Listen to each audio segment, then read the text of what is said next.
The hospital corridor smelled of antiseptic and fresh flowers, an odd mix of sterility and fragile hope.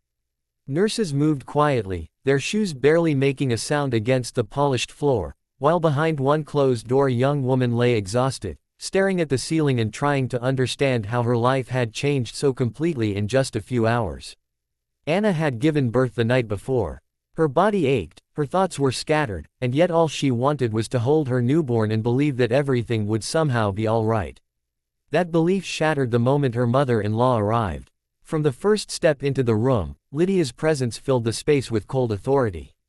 She did not look at the baby with tenderness, nor did she ask Anna how she was feeling.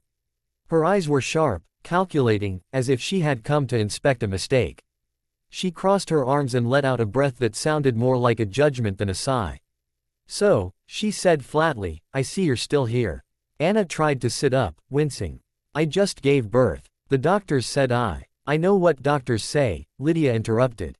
"What I also know is that my son doesn't need more complications in his life. This situation was already bad enough before the baby." The words landed like blows. Anna's fingers tightened around the blanket. She had hoped, foolishly, that the birth of a child might soften Lydia, that a grandchild might build a bridge where nothing else had. Instead, the gap only widened. "You should leave as soon as you're discharged," Lydia continued, her voice low but firm. "We will take care of the child. You can go back to wherever you came from." Anna's chest tightened, panic mixing with disbelief. "You can't be serious. This is my baby." Lydia's lips curved into a thin smile. "Biology is one thing. Stability is another. You've never been a good fit for this family." The door creaked slightly as a nurse paused outside, sensing tension, but Lydia's confident posture made it clear she expected no interference. Anna felt small, vulnerable, trapped not just in a hospital bed but in a life that seemed to be slipping out of her hands. Tears welled in her eyes, but before she could speak, footsteps echoed down the corridor, slow, deliberate, unmistakably purposeful. Lydia turned toward the sound, annoyance flickering across her face. Then the door opened fully. The man who stepped inside did not raise his voice. He didn't need to. His presence alone shifted the air in the room. Tall, calm, with eyes that carried both kindness and steel, he looked first at Anna, then at the baby, and finally at Lydia. "Is there a problem here?" he asked quietly. Lydia froze. For the first time since she entered the room, she had no words. The man was Victor, her estranged brother-in-law, a figure Lydia preferred to pretend didn't exist. Years ago, family disputes and battles over money had driven them apart. Victor had walked away from the family business, built his own empire, and returned only when absolutely necessary. This, clearly, was one of those moments. Anna stared at him in confusion. She had met Victor only once, briefly, at a family gathering. He had spoken little but had been the only one to offer her a genuine smile. "I was told there was some distress," Victor continued, his gaze never leaving Lydia. "And I thought I should come see for myself." "This is none of your business," Lydia snapped, recovering enough to lift her chin. Victor finally looked at her fully. "On the contrary, it is very much my business when I hear that someone in this family is being threatened at her most vulnerable moment." Anna felt a strange warmth spread through her chest. Someone was standing up for her. Someone saw her. Lydia scoffed. "Threatened? Don't be dramatic. I'm simply being practical." "Practical?" Victor repeated softly. "By trying to remove a mother from her child." Silence stretched between them, heavy and uncomfortable. Lydia opened her mouth, then closed it again. For once, she had no argument ready. Victor stepped closer to Anna's bed and lowered his voice. "Are you all right?" Anna nodded, tears spilling freely now. "I just want to be with my baby." "And you will," he said firmly. Then he turned back to Lydia, his tone sharpening. "Let me be very clear. Anna and her child will have every protection they need. Legal, financial, and otherwise. If you attempt to interfere, you will answer not only to me, but to people who are far less patient." Lydia's face paled. She had built her power on control, on intimidation, and suddenly none of it worked. She was no longer the strongest person in the room. "You can't do this," she whispered. Victor raised an eyebrow. "I already am." With one last look at Anna, something between anger and disbelief, Lydia turned and left the room, her heels clicking faster than when she had arrived. The door closed. The tension dissolved, leaving behind a quiet so profound it felt unreal. Anna exhaled shakily. "Thank you," she said. "I don't even know why you helped me." Victor smiled gently. "Because sometimes family means protecting the people who have no one else. And because you were never the problem, no matter what anyone told you." He glanced at the sleeping baby and softened further. This child deserves peace, not battles. Outside the hospital, headlines would soon explode with a different kind of drama. Across town, Julia Roberts had just stormed off the Kelly Clarkson show after a heated clash, leaving audiences stunned and social media buzzing. People would argue, speculate, and choose sides, hungry for conflict they could safely watch from a distance. But inside that hospital room, a far quieter story unfolded, one of power confronted, cruelty exposed, and a young mother realizing that even when abandoned, she had not been sent to the wrong station after all. Sometimes, the journey only felt wrong until the right person showed up and reminded her where she truly belonged. The night after the birth should have been filled with quiet wonder, with whispered promises and soft lullabies meant only for a newborn to hear. Instead, Anna lay awake listening to the distant beeping of monitors and the occasional murmur of nurses in the hallway, her heart heavy with dread.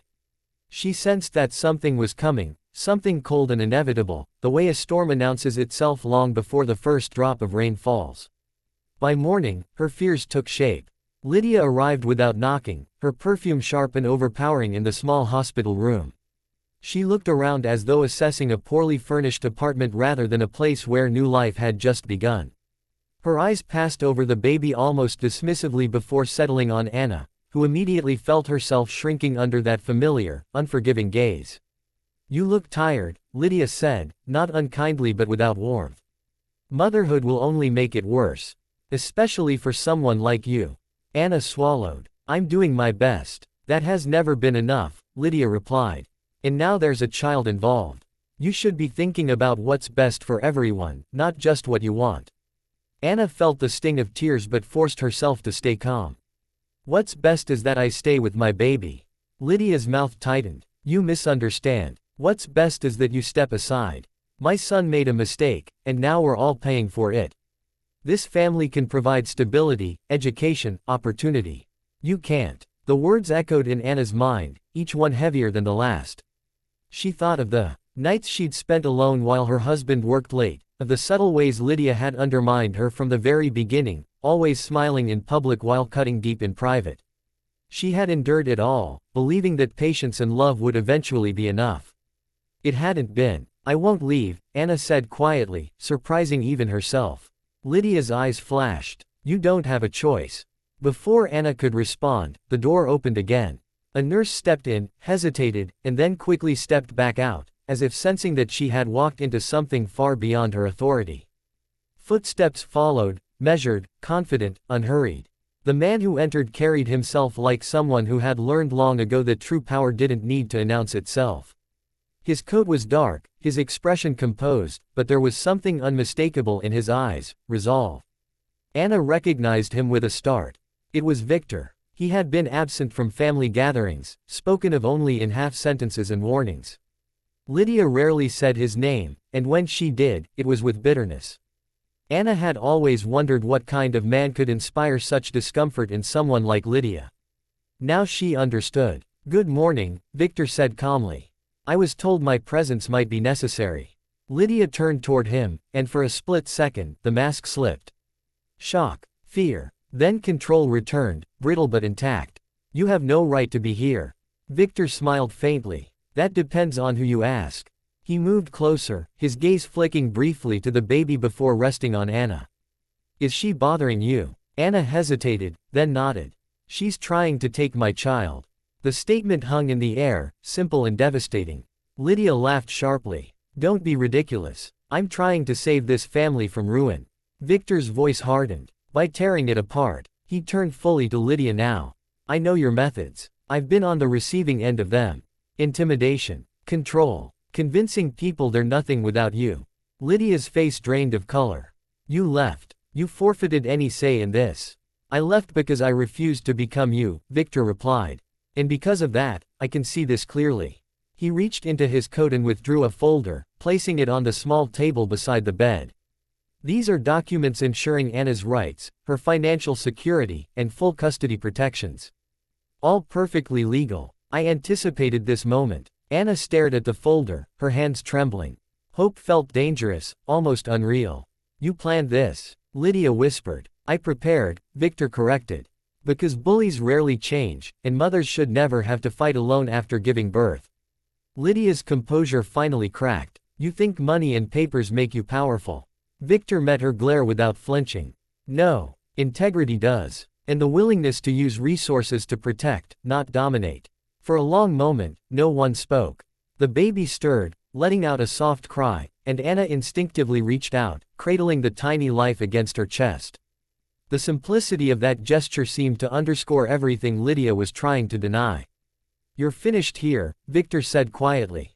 If you stay, this conversation will move beyond words. Lydia looked from Victor to Anna, then to the child. For the first time, she looked small, stripped of the authority she wielded so effortlessly over others. Without another word, she turned and left, the door closing behind her with a finality that felt almost symbolic. Anna let out a breath she felt she'd been holding for months. I thought I was alone, she said softly. Victor shook his head. You were isolated, not alone. There's a difference. Outside those hospital walls, the world buzzed with spectacle. News feeds replayed footage of Julia Roberts walking off the Kelly Clarkson show after a heated clash, commentators dissecting every gesture, every word, hungry for drama and outrage. Millions watched, judged, and moved on within hours. Inside the quiet room, however, something far more lasting had occurred. A line had been drawn. A cycle of cruelty had been interrupted. A mother had reclaimed her voice at the moment she needed it most. Victor stood to leave, pausing at the door. You and your child will be safe. I promise. As he disappeared down the corridor, Anna looked down at her baby and felt a fragile but undeniable sense of certainty. She had been told she was abandoned, that she was rushing to the wrong station, that her journey had gone off track. But holding her child, with strength finally on her side, she understood the truth. She had arrived exactly where she was meant to be.